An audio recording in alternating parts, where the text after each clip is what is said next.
The old leg. Christoph shrugged. Muster coming to town here. A whole new round of boys and old men for little Mac to lead to the slaughter. He lost over 12,000 at Antietam.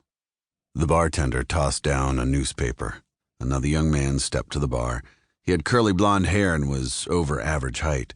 His cheeks were soft, and he wore a tailored brown coat and a fresh, cheery, energetic look to him, a disposition that irritated Wolf to no end in his current hazy state.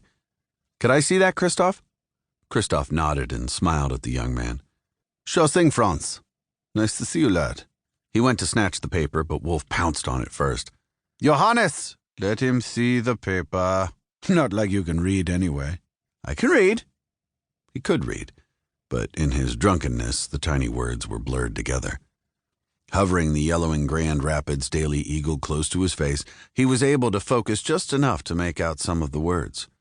Michigan was on the list of required states to provide troops for the ongoing Civil War, a war that was supposed to have ended over a year ago, yet Union and Confederate armies still mangled each other day in and day out.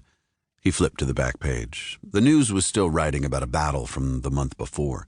Union General George B. McClellan had been too cautious, allowing the fickle General Robert E. Lee to escape the inconclusive battle at Antietam. Despite superior numeric advantages by McClellan, he had failed to end the war. Lee's escape stretched the uncivil conflict even further. Wolf forced a high-pitched whistle through his lips. He lost 12,000 in a single day, and they call it a strategic victory. Christoph shook his head in woeful disappointment. We came here trying to forget that. We came here for a fresh start. It's like we brought the madness with us. The older man prattled on like his father telling tales about the old country. They're assembling a whole regiment? Aye, over 1,000 men. He grabbed the paper from Wolf and handed it to Franz. Franz smiled and tipped the paper at Wolf in appreciation. Thanks, Christoph. Wow, another muster, Franz said with a grin. I'm old enough now, too. Christoph shook his head as he scooped up another mug. They just mustered the 7th Michigan out. He scratched his goatee. Couldn't have been more than a couple of weeks ago. Won't be any man left between the ages of 18 and 60 before this war is over. I might have to give it a try. Franz snapped the paper with authority. Soldiering has always been in our blood. Wolf snorted. Soldiering was the last thing Franz needed to be doing. The man's affirmative words made Wolf want to strangle him.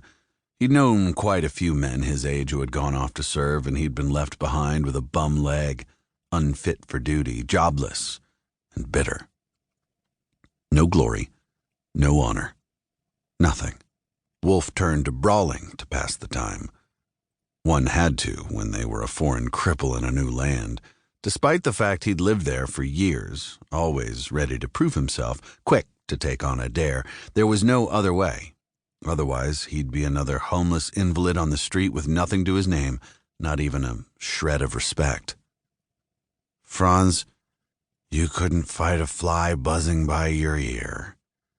The young man narrowed his eyes and smirked. I can fight fine. He nodded, his head in affirmation. I reckon I'd make a good soldier, just like father. Really? Wolf's eyes slitted in Franz's direction. He couldn't ever remember scrapping with young Franz, not that it mattered. He'd fought bigger, faster, stronger men. Stand up.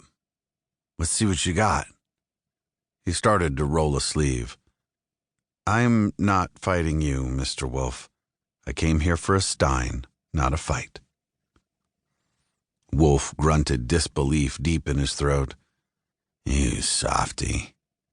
Boisterous laughter caught his ear. Glancing over his shoulder in a stupor, a group of 3 men stood around a bar table across the room. They were all roughly the same height, well over 6 feet tall, with thick builds of men who worked hard for a living. Men that if you didn't have a horse, you could easily hook them to a plow as a replacement. Light brown beards encircled round faces. Happy lot, aren't they? Wolf said over his shoulder.